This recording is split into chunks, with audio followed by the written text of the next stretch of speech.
அனைவருக்கும் வணக்கம். மேசராசினியர்களுக்கு நிகழ இருக்கும் ஜூன் மாதம் 14ஆம் தேதி முடிவதற்குள் இதுவரை இல்லாத மாற்றம் மேசராசிக்கு காத்திருக்கும் மகிழ்ச்சி என்ன? குறிப்பா மேசராசினியர்களுக்கு இந்த 2 வாரங்களை பொறுத்த வரைக்கும் என்ன மாதிரியான நன்மைகள் எல்லாம் ஏற்பட இருக்கு? கிரக நிலைகளின் ரீதியாக அமையிருக்கும் சாதகங்கள் என்ன, பாதகங்கள் என்ன, மேலும் என்ன மாதிரியான முன்னேற்றங்கள் எல்லாம் உங்களுடைய வாழ்வில் ஏற்பட இருக்கு? குறிப்பா மேசராசினியர்களை பொறுத்த வரைக்கும் இந்த வார கிரகங்களுடைய சஞ்சார நிலைகள் என்ன என்று பார்க்கும்போது ரிஷபத்தில் சூரியன் புதன் இணைந்து சஞ்சரிக்கிறாங்க. மிதுனத்தில் குரு பகவானும், கடகத்தில் செவ்வாய் நீச்சம் பெற்றும், சிம்மத்தில் கேதுவும், கும்பராசியில் சனி பகவானும், ராகுவும், மீனத்தில் சுக்கிரன் உச்சம் பெற்றும் சஞ்சரிக்கிறாங்க. இந்த கிரகங்களுடைய சஞ்சார நிலைகளின் காரணமாக மேசராசினியர்களுடைய வாழ்வில் குடும்ப சூழ்நிலை ரீதியாக உத்தியோகம், தொழில், வியாபாரம், கலைத்துறை, அரசியல் துறை, மாணவ மாணவிகள், விவசாய துறையினர், பெண்மணிகள் என அனைவருக்குமே என்ன மாதிரியான நன்மைகள் எல்லாம் ஏற்பட இருக்கு என்பது குறித்தான முழுமையான பதிவு தான் இந்த வீடியோல நம்ம விரிவா பார்க்க போகிறோம். அந்த வகையில மேசராசியை சேர்ந்த அஸ்வினி, பரணி, கிருத்திகை முதல் பாதம் வரை உள்ள நட்சத்திரக்காரர்களுக்கு குடும்ப சூழ்நிலை ரீதியாக என்ன மாதிரியான நன்மைகள் எல்லாம் அடுத்த 14 நாட்கள் ஏற்பட இருக்கு என்று பார்க்கும்போது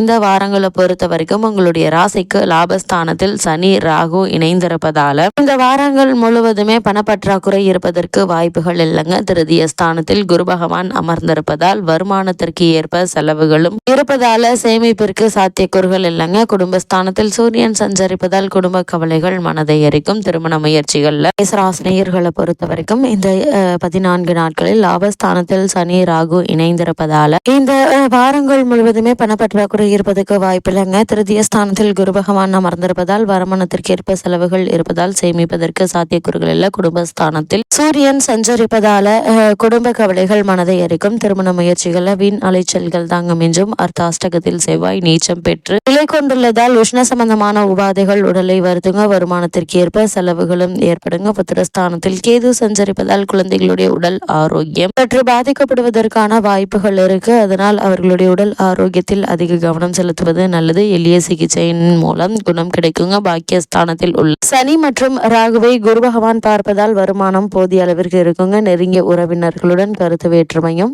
தேவையற்ற வாக்குவாதங்களும் ஏற்படுவதால மனதில் வேதனை உண்டாகும், நிம்மதி குறையும். அதனால் கவனமாகவும் எச்சரிக்கையாகவும் இருப்பது அவசியங்க. மேசராசிக்கு 5க்கு அதிபதியான சூரியன் ரிஷபத்தில் அமர்ந்திருப்பதும் அவரோடு புதன் இணைந்திருப்பதும் சிறந்த நன்மைகளை செய்யக்கூடிய ஒரு கிரக சஞ்சாரம் என்றுதாங்க சொல்ல வேண்டும். சில எதிர்பாராத வெற்றி வாய்ப்புகள் வந்து சேருங்க. பிள்ளைகளுடைய எதிர்காலம் குறித்த முடிவுகள் நல்ல விதமாக அமையும். சிலருக்கு திருமணம் போன்ற சுப காரியங்கள் நிச்சயமாக நடைபெற இருக்குது. வேலையில் உள்ளவர்களுக்கு புதிய பொறுப்புகள் வந்து சேரக்கூடிய தருணமாகவும் இந்த வாரங்கள் அமைஞ்சிருக்குதுங்க. தாமதங்களும் தடையும் இருந்தாலும் எடுத்த முயற்சியில் நிச்சயம் வெற்றி கிடைக்கும் என்பதை கிரகநிலை தெளிவாகவும் உறுதியாகவும் எடுத்துக்காட்டுது. அதே போல் உங்களுடைய ராசிக்கு விரயஸ்தானமான 12இல் சுக்கிரன் அமர்ந்திருப்பதால் யோகம் உண்டுங்க. லாபஸ்தானத்தில் சனியும் ராகுவும் இணைந்திருப்பதால் தொழில் மற்றும் வணிகங்களில் நல்ல ஒரு வாய்ப்பு கிடைக்க இருக்கு. அதே போல நூதன முறையை கையாண்டு வியாபாரத்தில் வெற்றி பெறக்கூடிய ஒரு வாரமாகும் இந்த அடுத்த 14 நாட்கள் அமைஞ்சிருக்குது என்பதை கிரக நிலைகள் தெளிவாகவும் உறுதியாகவும் எடுத்துக்காட்டுது. கும்பத்தில் இருக்கும் சனியை செவ்வாய் பார்வையிடுகிறார். இந்த பார்வை சுப பார்வை அல்லங்க. கூட பிறந்தவர்களுடைய விஷயத்தில் பிரச்சனைகள் வரலாம். செவ்வாய் பலம் குன்றி இருப்பதால் பதவி அதிகாரம் போன்றவற்றில் குறுக்கீடுகள் வரலாங்க. உயரதிகாரிகளுடைய அழுத்தத்தால் பணிச்சுமை அதிகரிக்கும்.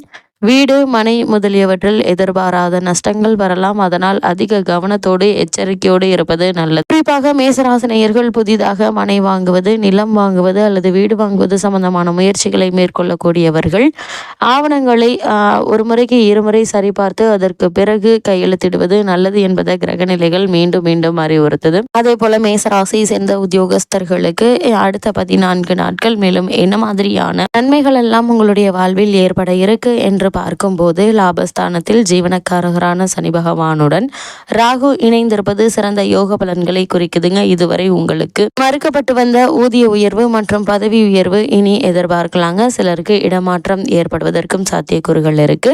வேலை இல்லாமல் அவதியுறும் இளைஞர்களுக்கும் கூட இந்த வாரங்கள்ல நல்ல ஒரு வேலை கிடைக்க இருக்குதுங்க. வெளிநாடு சென்று பணியாற்ற வேண்டும் என்ற விருப்பம் இருந்துச்சு அப்படின்னா அதற்கான முயற்சிகளையும் தற்போது நீங்கள் தாராளமாக முயற்சிக்கலாங்க. தற்காலிக பணியாற்ற பணியாளர்கள் அவர்களது பணிகளில் நிரந்தரம் செய்யப்படுவதற்கான வாய்ப்புகளும் அதிகம் உண்டு என்பதை கிரகங்களுடைய சஞ்சார நிலைகள் தெளிவாகவும் உறுதியாகவும் எடுத்துக்காட்டுது. அதே போல மேசராசி சேர்ந்த தொழில் மற்றும் வியாபாரம் செய்பவர்களுக்கு இந்த அடுத்த 14 நாட்கள் மேலும் என்ன மாதிரியான நன்மைகள் எல்லாம் ஏற்பட இருக்கு என்று பார்க்கும்போது இவ்விரு துறைகளிலும் அதிபதியான சனி பகவான் ராகுடன் சேர்ந்து லாபஸ்தானத்தில் சஞ்சரிப்பது சிறந்த முன்னேற்றத்தை குறிக்குதுங்க. மேலும் சனி மற்றும் ராகுவிற்கு குரு பகவானுடைய சுப பார்வை கிடைப்பதால் தொழிலை அபிவிருத்தி செய்து கொள்வதற்கு ஏற்ற ஒரு காலகட்டமாகவும் இந்த வாரம் அமைஞ்சிருக்குது. உற்பத்தியை நீங்கள் இந்த வாரங்களில் அதிகரித்து கொள்ளலாம்.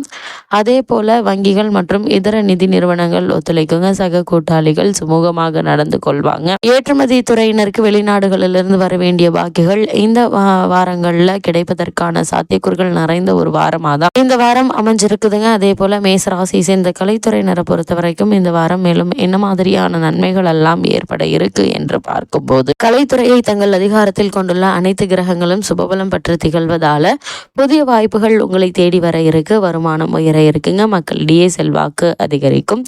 தற்போது நடைபெற்று வரும் தசாபுக்திகள் சாதகமாக இருக்கும் பட்சத்தில் வெளிநாடுகளில் கலந்து கொள்ளும் வாய்ப்பு கிடைக்க இருக்கு. அதன் காரணமாக வருமானமும் உயர இருக்குதுங்க. பரதநாட்டிய பள்ளிகள் திறப்பதற்கு ஏற்ற ஒரு வாரமாகவும் இந்த வாரங்கள் அமைஞ்சிருக்குது. அதே போல திரைப்பட தயாரிப்பாளர்கள் புதிய படங்கள்ல துணிந்து முதலீடு செய்யலாம்.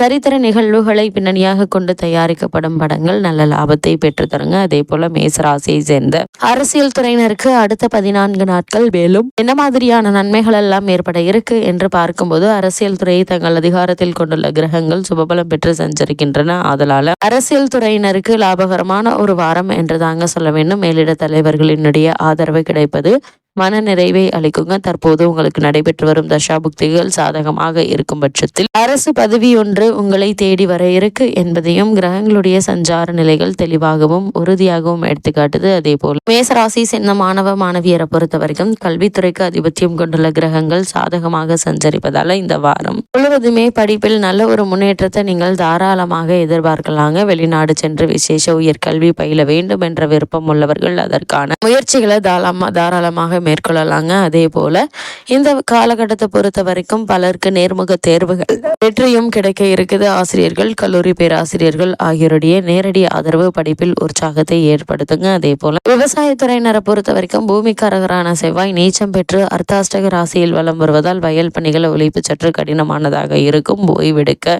உண்டுங்க. குறிப்பாக இரவு நேரங்களில் வயல் பணிகளின் போது சற்று விழிப்புடன் செயல்படுவது அவசியம் என்பதை கிரக நிலைகள் உங்களுக்கு எடுத்துக்காட்டுது. அதே போல மேசராசி சேர்ந்த பெண்மணிகளை பொறுத்த வரைக்கும் இந்த வாரம் முழுவதுமே சுக்கிரன் சுபபலம் பெற்று வலம் வருகிறாங்க. வழக்கமாக குடும்ப கவலைகளும் சிறு சிறு உடல் உபாதைகளும் மன நிம்மதியை பாதிக்கும். எளிய சிகிச்சையினால் குணம் கிடைக்குங்க. மனமாலைக்கு காத்திருக்கும் கன்னியருக்கு நல்ல ஒரு வரன் அமைய இருக்குது. இந்த வாரத்தை பொறுத்த வரைக்கும் கிரக நிலைகளின் ரீதியாக கூறப்படும் பரிகாரம் என்ன என்று பார்க்கும்போது அருகில் உள்ள திருக்கோவில் ஒன்றில் சனிக்கிழமை தோறும் மாலையில் தீபத்தில் சிறிது எண்ணெய் அல்லது பசனை சேர்த்து வந்தால் போதுங்க. எண்ணற்ற நன்மைகள் உங்களுடைய வாழ்வில் ஏற்படும்.